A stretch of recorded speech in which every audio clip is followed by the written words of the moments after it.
Assalamualaikum warahmatullahi wabarakatuh. Halo semuanya, salam sejahtera bagi kita semua. Perkenalkan, nama saya Sapinah, mahasiswa Universitas Binagraha dengan NIM 221579, kelas RA4, semester 4, Prodi Manajemen, Fakultas Ekonomi dan Bisnis. Di sini saya akan memaparkan materi tentang perilaku keorganisasian. Yang pertama ada status kepemimpinan dan organisasi, yang kedua pengkondisian budaya, yang ketiga memahami kerja tim, keempat pengertian komunikasi dalam organisasi, kelima kepemimpinan, keenam budaya organisasi, dan yang ketujuh komitmen organisasi. Baiklah, langsung saja ke materi yang pertama, yaitu status kepemimpinan dan organisasi. Kepemimpinan dalam organisasi adalah sebuah proses di mana seorang pemimpin mempengaruhi dan memberikan contoh kepada pengikutnya dalam upaya mencapai tujuan organisasi. Akar kulturasi organisasi merujuk pada nilai-nilai, keyakinan, dan norma yang menjadi dasar budaya sebuah organisasi. Hal ini meliputi cara orang berinteraksi, menyelesaikan masalah, dan membuat keputusan. Faktor-faktor yang dapat mempengaruhi status kepemimpinan yaitu ada kemampuan, kepedulian terhadap orang lain, dan kepemimpinan yang adil. Terdapat juga strategi untuk membangun status kepemimpinan yang positif, yaitu pertama, melakukan pembelajaran secara kontinu. Yang kedua, melakukan komunikasi yang terbuka dan jelas. Yang ketiga, menginspirasi dan memberdayakan bawahannya. Yang keempat, memimpin dengan teladan.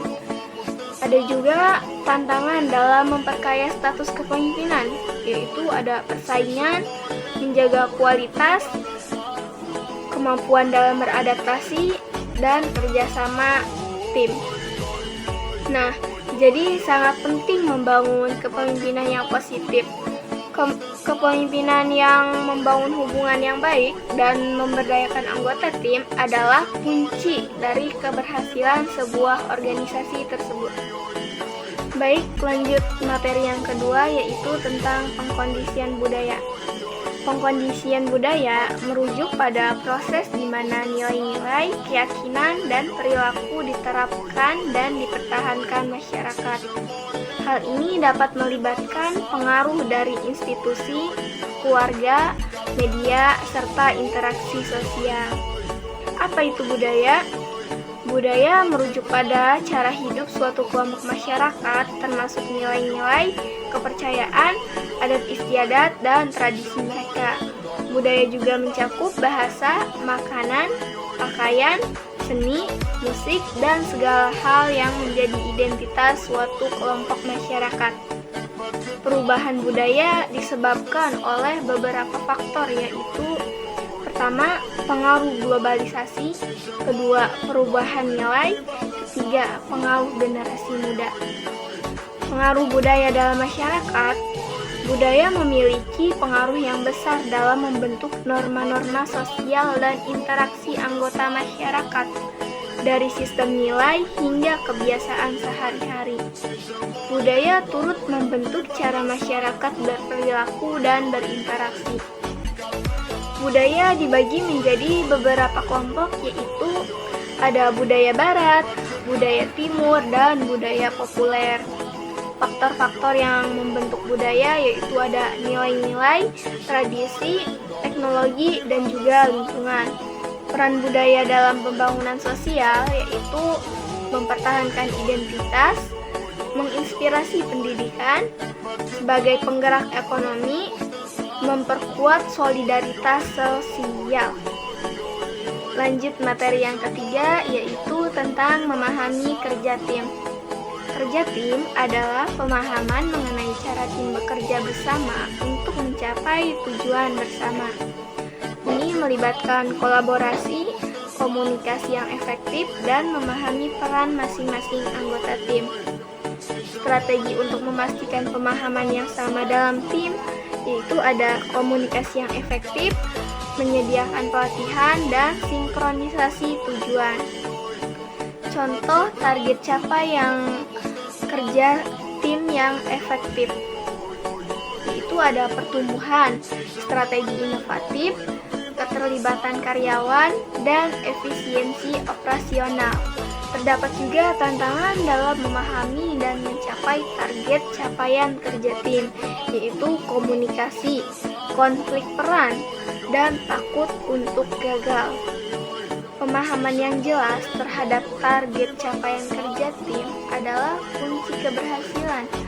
Hal ini memastikan bahwa setiap anggota tim memiliki pemahaman yang sama dan bekerja untuk menuju tujuan bersama dengan pemahaman yang jelas. Materi keempat tentang pengertian komunikasi dalam organisasi. Pengertian komunikasi dalam organisasi. Komunikasi dalam organisasi adalah proses pertukaran informasi dan pemahaman antara anggota organisasi untuk mencapai tujuan bersama.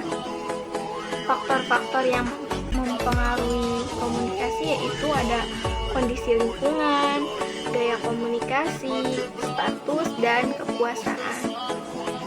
Bentuk komunikasi dalam organisasi yaitu ada komunikasi vertikal, komunikasi dari atasan ke bawahan dan sebaliknya. Ada komunikasi horizontal, pertukaran informasi antara rekan kerja sebidang. Dan ada komunikasi diagonal, hubungan antara unit atau departemen yang tidak sejajar. Teknologi memiliki peran penting dalam memfasilitasi komunikasi yang efisien di dalam organisasi. Pentingnya komunikasi yang efektif, yaitu untuk membangun hubungan yang baik, mencegah konflik dan salah paham, meningkatkan kinerja dan produktivitas, menjaga motivasi dan kepuasan kerja, keterbukaan dan transparansi dalam komunikasi organisasi. Keterbukaan dalam komunikasi organisasi menciptakan kepercayaan dan keterlibatan yang kuat di antara karyawan. Transparansi memastikan informasi jelas dan tidak disembunyikan, membawa keadilan dan kesetaraan terhadap organisasi tersebut. Materi yang kelima yaitu tentang kepemimpinan. Kepemimpinan adalah kemampuan individu untuk mempengaruhi, memotivasi, dan memberdayakan orang lain dalam mencapai tujuan organisasi.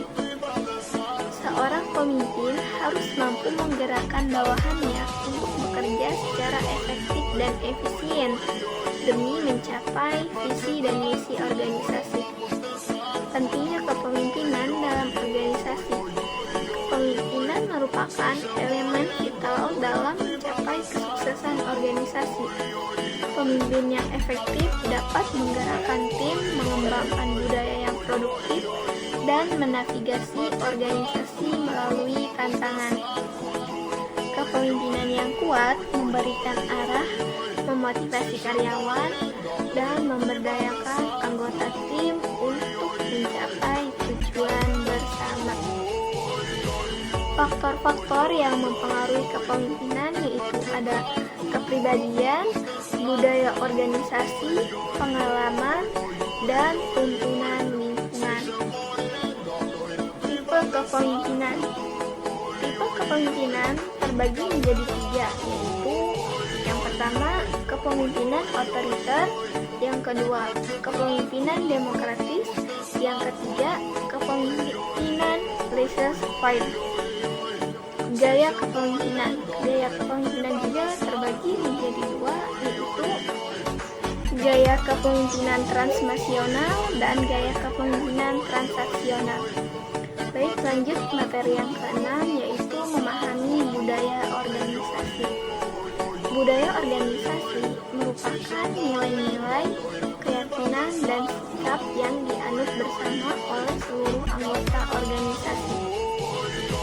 Budaya organisasi mempengaruhi cara berpikir, berperilaku, dan mengambil keputusan di dalam organisasi.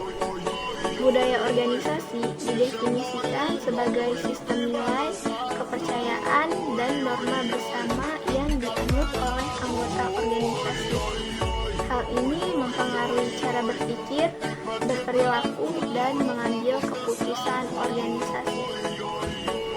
Komponen budaya organisasi itu ada nilai-nilai, norma-norma, dan kebiasaan-kebiasaan. Fungsi budaya organisasi yaitu mempersatukan anggota, membangun keunggulan kompetitif, dan juga mendorong kinerja optimal.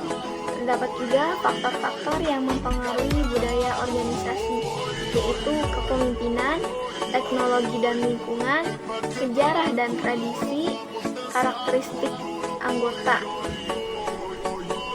Nilai-nilai inti budaya organisasi yaitu yang pertama ada integritas, inovasi, fokus pada pelanggan, dan keunggulan tim. Materi yang terakhir yaitu tentang komitmen organisasi. Komitmen organisasi merupakan sebuah konsep yang menjalankan tentang kesetiaan dan dedikasi karyawan terhadap perusahaan tempat mereka bekerja. Hal ini memainkan peran penting dalam mendorong produktivitas, inovasi, dan retensi karyawan yang unggul. Komitmen organisasi adalah suatu sikap yang mencerminkan sejauh mana seorang individu mengenal dan terikat pada organisasinya. Hal ini ditunjukkan melalui kepercayaan yang kuat terhadap tujuan dan nilai-nilai organisasi, kemauan untuk menggunakan upaya terbaik demi kepentingan organisasi, serta hasrat yang kuat untuk mempertahankan keanggotaan dalam organisasi. Komitmen organisasi sangat penting bagi keberhasilan suatu perusahaan. Karyawan yang memiliki komitmen tinggi cenderung lebih produktif, inovatif terhadap perusahaan. Hal ini berdampak pada peningkatan kinerja, kepuasan pelanggan, dan daya saing perusahaan di pasar. Hanya itu materi yang bisa saya paparkan pada video presentasi kali ini. Kurang lebihnya mohon maaf. Sekian, terima kasih. Saya akhiri. Wassalamualaikum warahmatullahi wabarakatuh.